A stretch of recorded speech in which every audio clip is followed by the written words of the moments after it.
Hello friends, स्वागत है देवा स्टडी 2.0 में। मैं देवेंद्र। आज हम इस वीडियो में बात करेंगे कंप्यूटर के महत्वपूर्ण क्वेश्चनों की। आप किसी भी गवर्नमेंट एग्जाम की तैयारी कर रहे हो जहाँ पर कंप्यूटर के क्वेश्चन पूछे जाते हैं, वहाँ पर आपके लिए सारे क्वेश्चन इंपॉर्टेंट रहेंगे। टोटल हम 1000 क्वेश्चनों की चर्चा करेंगे। आज हमारा पार्ट नंबर 2 है। पार्ट 1 में हमने 60 क्वेश्चनों की चर्चा की थी और आज हम 35 क्वेश्चनों की चर्चा करेंगे। तो वीडियो को पूरा देखते रहना है। लास्ट में मैंने आपसे क्वेश्चन पूछा, उसका आंसर आपको कमेंट में देना है। पार्ट 1 देखना है तो आप चैनल पे इसकी प्लेलिस्ट में जाकर देख सकते हैं और ये सारे 1000 क्वेश्चन उस प्लेलिस्ट में आपको मिल जाएंगे। वहाँ पर जाकर ये सारे क्वेश्चन आप देख सकते हैं।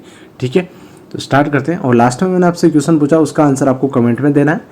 पहला क्वेश्चन है, ALU की फुल फॉर्म क्या है? सारी फुल फॉर्म है आपको मैं बताऊंगा डिटेल में, वो सारी आपको लिख लेना है और याद कर लेना है, क्योंकि फुल फॉर्म के क्वेश्चन पूछे जाते हैं ज़्यादातर। ठीक है, तो ALU की फुल फॉर्म है वो है आपकी अर्थमेटिक लॉजिक यूनिट।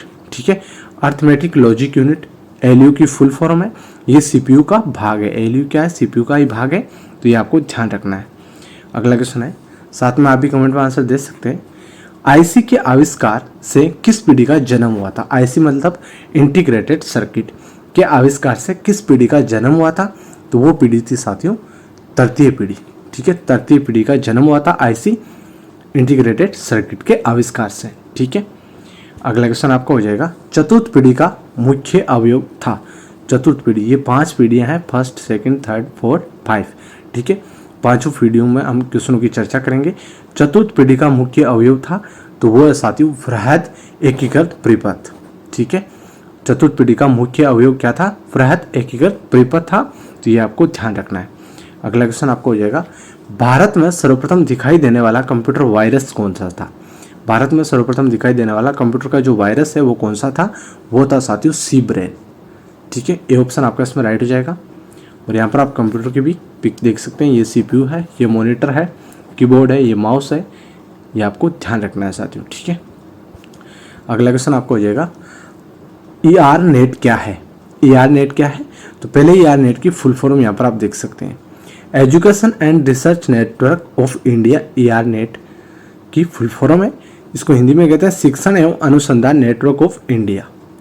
ठीक है, और ERNET क्या है? ये है साथियों एक कंप्यूटर नेटवर्क। ERNET क्या है? ये कंप्यूटर नेटवर्क है और इसकी फुल फॉर्म भी आपको साथ में याद कर लेना है। ठीक है, education and research network of India.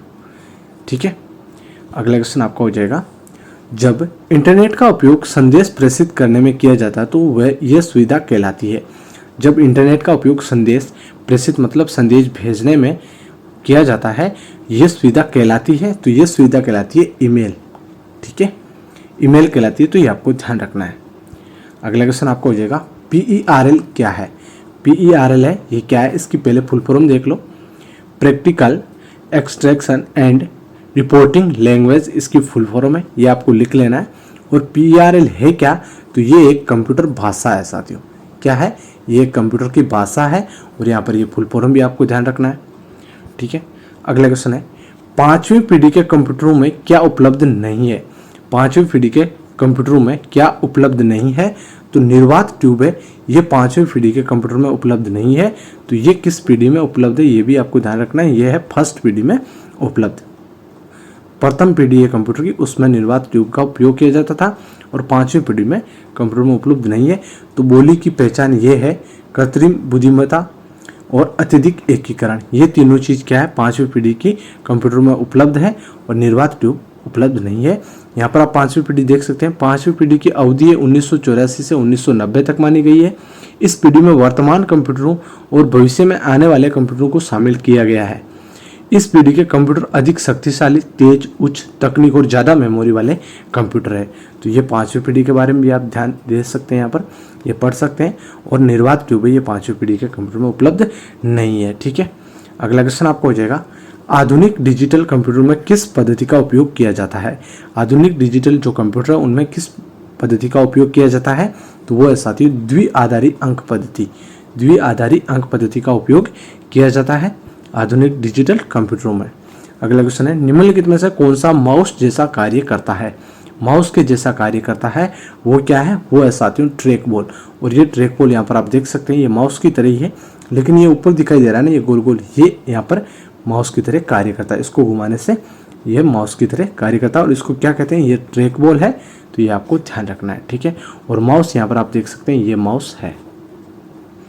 अगला क्वेश्चन आपको हो जाएगा, टेली सॉफ्टवेयर का प्रयोग किस काम के लिए किया जाता है। टेली सॉफ्टवेयर है कंप्यूटर का, उसका प्रयोग किस काम के लिए किया जाता है, तो उसका प्रयोग किया जाता है साथियों अकाउंटिंग के कार्य के लिए। अकाउंट का कार्य होता है ना, जैसे कहीं पर मान लो कोई बिजनेस में अकाउंट का कार्य होता है, वो टेली सॉफ्टवेयर में किया जाता है, तो डी ऑप्शन आपका इसमें राइट हो जाएगा और ये टेली सॉफ्टवेयर है एक। अगला क्वेश्चन है, डाटा के प्रेषण की गति को मापने के लिए सामान्यतः प्रयुक्त एकक है। डाटा प्रेषण की गति को मापने के लिए सामान्यतः प्रयुक्त एकक है, तो वो है साथियों बिट प्रति सेकंड, ठीक है। सी ऑप्शन राइट हो जाएगा। अगला क्वेश्चन है, कंपाइलर क्या है। कंपाइलर क्या है, इंपॉर्टेंट क्वेश्चन है ये, कंपाइलर वाला एग्जाम में बार बार पूछा जाता है, तो याद कर लेना है। कंपाइलर क्या है, कंपाइलर एक ऐसा प्रोग्राम है जो उच्च स्तरीय भाषा को मशीनी भाषा में अंतरित करता है। तो कंपाइलर है ये उच्च स्तर की जो भाषा होती है उसको मशीनी भाषा में अंतरित करता है, तो इसको कंप्यूटर समझ लेता है, क्योंकि कंप्यूटर मशीन भाषा समझता है, तो जो उच्च स्तरीय भाषा होती है उसको मशीनी भाषा में अंतरित कर देता है कंपाइलर, ठीक है। अगला क्वेश्चन आपको हो जाएगा, असेंबलर क्या है। ये भी इंपॉर्टेंट क्वेश्चन है। असेंबलर क्या है, असेंबलर भी एक असेंबली भाषा की यंत्र भाषा में परिवर्तित करता है। असेंबलर है ये असेंबली भाषा को यंत्र भाषा या मशीनी भाषा में परिवर्तित करता है, ठीक है। अगला क्वेश्चन आपको हो जाएगा, इंस्ट्रक्शन के उस समूह को क्या कहते हैं जो कंप्यूटर को बताता है कि क्या करना है। इंस्ट्रक्शन के उस समूह को क्या कहते हैं जो कंप्यूटर को बताता है कि क्या करना है, उसे कहते हैं प्रोग्राम, ठीक है। डी ऑप्शन राइट हो जाएगा। अगला क्वेश्चन हो जाएगा, डिजिटल कंप्यूटर का कार्य पद्धति किस सिद्धांत पर आधारित है। डिजिटल कंप्यूटर का कार्य पद्धति किस सिद्धांत पर आधारित है, तो ये गणना एवं तर्क पर आधारित, ठीक है।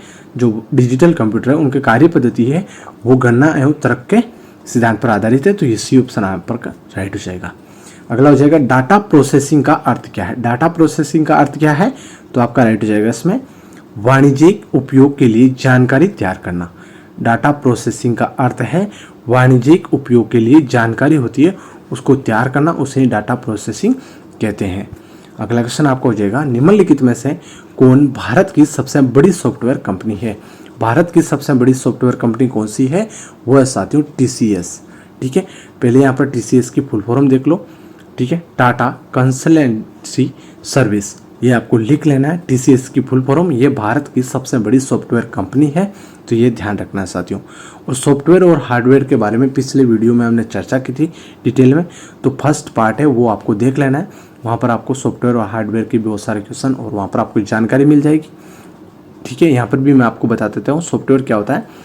जैसे आपको ये सीपीयू दिखाई दे रहा है, मॉनिटर दिखाई दे रहा है, कीबोर्ड दिखाई, ये तो है हार्डवेयर, और जो इनके अंतर प्रोग्राम जो लिखित सामग्री होती है इनके अंतर कोई मान लो प्रोग्राम है जैसे टेली है, वर्ड है, उन सबको सॉफ्टवेयर कहते हैं।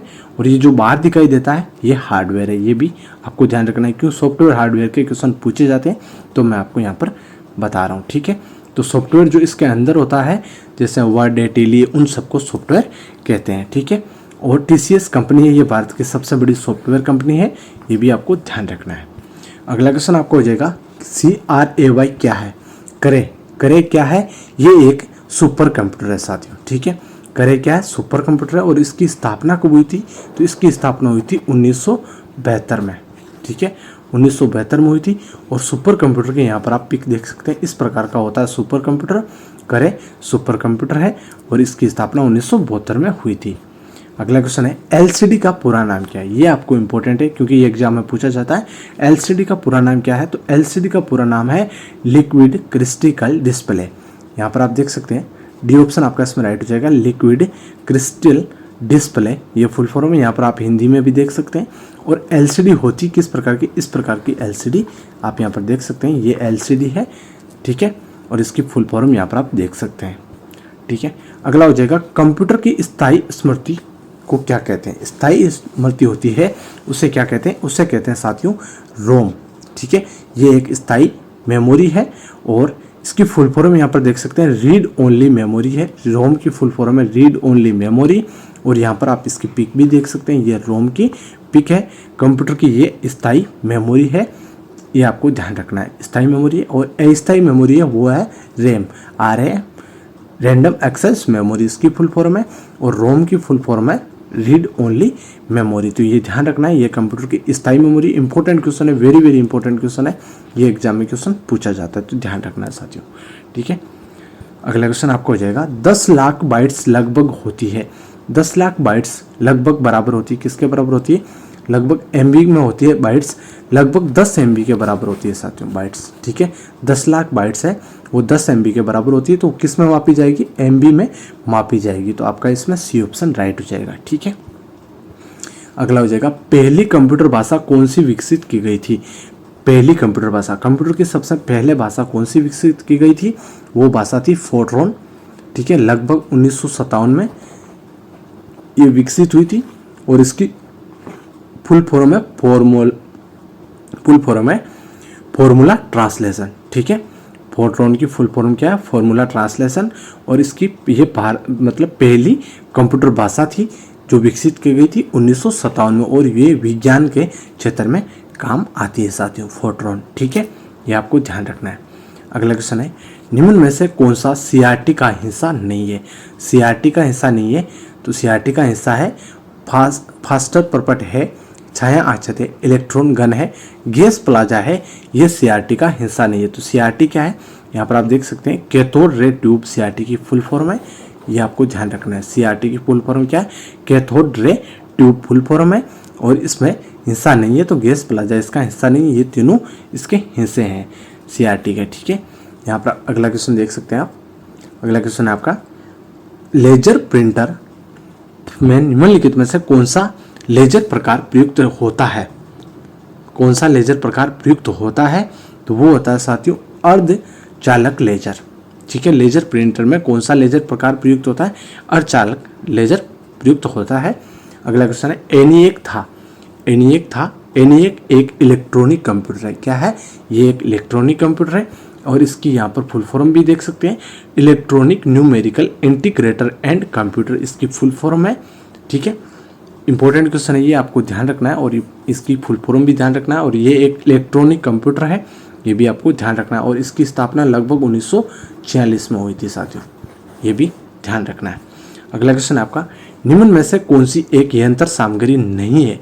यंत्र सामग्री नहीं है, तो वो कौन सी नहीं है? प्रिंटर यंत्र सामग्री है, कीबोर्ड है, माउस है, ये प्रचलन तंत्र है, ये यंत्र सामग्री नहीं है, तो इसमें आपका डी ऑप्शन राइट हो जाएगा। अगला क्वेश्चन है एक पेन ड्राइव है। पेन ड्राइव क्या है? पेन ड्राइव है साथियों एक हटाए जाने वाली द्वितीय भंडारण एकक या मेमोरी या स्मृति। एक हटाए जाने वाली द्वितीय भंडारण स्मृति मेमोरी या भंडारण, मतलब ये एक मेमोरी है, मेमोरी टाइप होती है पेन ड्राइव, और ये एक द्वितीय होती है, जैसे एक अंदर होती है कंप्यूटर के, और ये बाहर से लगाकर इसमें डाटा भंडारण कर सकते हैं। तो ये आपको ध्यान रखना है, ये एक पेन ड्राइव क्या है? तो ये एक हटाई जाने वाली द्वितीय भंडारण मेमोरी है। अगला क्वेश्चन आपको हो जाएगा सॉफ्टवेयर एप्लीकेशन के संदर्भ में सीआरएम का क्या अर्थ है? सीआरएम का अर्थ क्या है? तो इसमें राइट हो जाएगा कस्टमर रिलेशनशिप मैनेजमेंट, इसकी फुल फॉर्म है किसकी? सीआरएम की, कस्टमर रिलेशनशिप मैनेजमेंट। ये सॉफ्टवेयर एप्लीकेशन के संदर्भ में सीआरएम का अर्थ है, तो ये आपको ध्यान रखना है।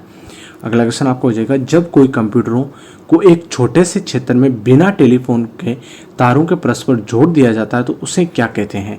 तो उसे क्या कहते हैं? उसे कहते हैं स्थानीय क्षेत्र नेटवर्क। जब कोई कंप्यूटरों को एक छोटे से क्षेत्र में बिना टेलीफोन तार, जैसे तार के बिना ही इनको जोड़ दिया जाता है तो उनको क्या कहते हैं? स्थानीय क्षेत्र नेटवर्क कहते हैं साथियों। ठीक है, अगला क्वेश्चन है आजकल सबसे अधिक प्रयोग में होने वाली निवेश युक्ति कौन सी है? तो वो है साथियों माउस, और माउस के यहाँ पर आप इमेज भी देख सकते हैं। ठीक है, अगला क्वेश्चन आपका निम्नलिखित में से कौन सा कंप्यूटर नेटवर्क नहीं है? तो कौन सा कंप्यूटर नेटवर्क नहीं? Important, very very important question है, आपको याद कर लेना है, एग्जाम में क्वेश्चन बार बार पूछा जाता है। तो कौन सा कंप्यूटर नेटवर्क नहीं है?